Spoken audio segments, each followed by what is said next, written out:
ಅವರು ಇದು ತಮ್ಮ ಕೈಗಳನ್ನು ಅಲ್ಲಿ ಸ್ಪರ್ಶ ಇಟ್ಬಿಟ್ಟು ಅದನ್ನು ಓದ್ಕೊಂಡು ಬರ್ತಾರೆ. ಅದು ಬ್ರೈಲ್ ಲಿಪಿ.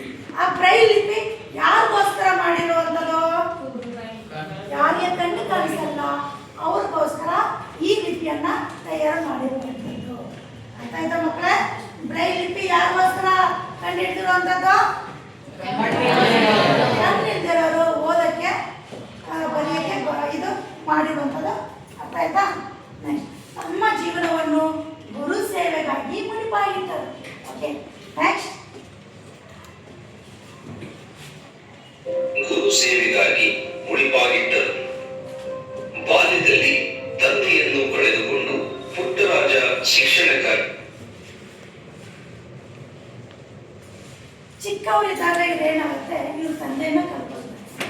ಇವ್ರ ತಂದೆಯನ್ನ ಕಳ್ಕೊಂಡ್ಮೇಲೆ ನೆಕ್ಸ್ಟ್ ಇವರು ಮುಂದಿನ ಜೀವನ ಎಲ್ಲ ಯಾವುದಂತಂದ್ರೆ ಇವರ ಗುರುಗಳು ಪಂಡಿತ್ ಪಂಚಾಕ್ಷರಿ ಗವಾಯಿಗಳ ಆಶ್ರಮಕ್ಕೆ ಹೋಗಿ ಸೇರ್ತಾರೆ.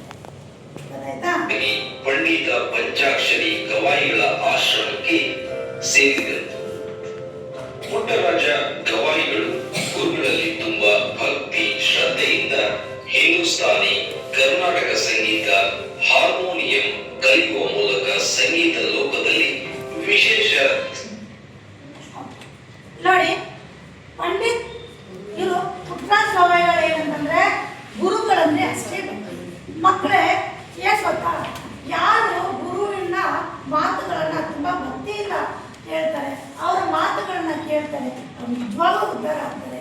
ನೀವು ಅಷ್ಟೇ ನಿಮ್ಮ ಜೀವನದಲ್ಲಿ ಯಾವ ಥರ ಇರ್ಬೇಕಂತಂದ್ರೆ ತಂದೆ ತಾಯಿ ಮಾತುಗಳು, ಹಿರಿಯರ ಮಾತುಗಳು, ಆಮೇಲೆ ಟೀಚರ್ಸ್ ಮಾತುಗಳನ್ನ ಯಾರು ಕೇಳ್ತೀರಾ 100% ನೀವು ದೊಡ್ಡ ಸಾಧನೆ ಮಾಡೋಕ್ಕೆ ದಾರಿ ಆಗುತ್ತೆ. ಯಾಕಂದ್ರೆ ಇವರೆಲ್ಲ ಏನಂತಂದ್ರೆ ನಿಮಗೆ ದಾರಿ ಮಾಡಿಕೊಡ್ತಾರೆ. ನಿಮಗೆಲ್ಲ ಟೀಚರ್ಸು ದಾರಿ ಮಾಡಿಕೊಡ್ತಾರೆ. ಆ ಮಾರ್ಗವನ್ನು ಯಾರು ಹಿಡಿತಾರೆ ಅವರು ಜೀವನದಲ್ಲಿ ಸಕ್ಸಸ್ ಕಾಣ್ತಾರೆ. ನೋಡಿ, ಕಣ್ಣು ಇಲ್ಲ ಅಂದ್ರೂ ಕೂಡ ನಮ್ಮ ಪುಟ್ಟರಾಜ ಗವಾಯಿಗಳು ನೋಡಿ ಹಿಂದೂಸ್ತಾನಿ ಸಂಗೀತನ ಕಲಿತಾರೆ, ಕರ್ನಾಟಕ ಸಂಗೀತನ ಕಲಿತಾರೆ, ಅಷ್ಟೇ ಅಲ್ಲದೆ ಹಾರ್ಮೋನಿಯಂನು ಕಲಿತಾರೆ.